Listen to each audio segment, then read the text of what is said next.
हरे कृष्णा। आज हम सुनेंगे कि भगवत गीता के पहले अध्याय के दूसरे श्लोक में क्या बोला गया। चलिए शुरू करते हैं। संजय उवाच दृष्ट्वा तु पांडवानिकम व्यूढ़म दुर्योधनस्तदा आचार्यमुपसंगम्य राजा वचनम अब्रवीत।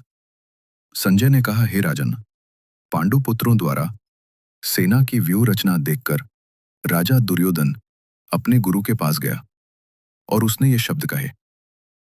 तात्पर्य: धृतराष्ट्र जन्म से अंधा था। दुर्भाग्यवश वह आध्यात्मिक दृष्टि से भी वंचित था। वह यह भी जानता था कि उसी के समान उसके पुत्र भी धर्म के मामले में अंधे हैं और उसे विश्वास था कि वे पांडवों के साथ कभी भी समझौता नहीं कर पाएंगे, क्योंकि पांचों पांडव जन्म से ही पवित्र थे। फिर भी उसे तीर्थस्थान के प्रभाव के विषय में संदेह था।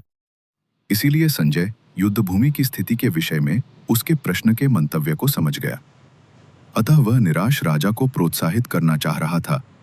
उसने उसे विश्वास दिलाया कि उसके पुत्र पवित्र स्थान के प्रभाव में आकर किसी प्रकार का समझौता करने नहीं जा रहे हैं।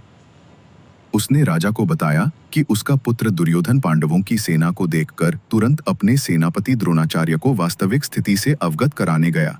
यद्यपि दुर्योधन को राजा कहकर संबोधित किया गया है, तो भी स्थिति की गंभीरता के कारण उसे सेनापति के पास जाना पड़ा।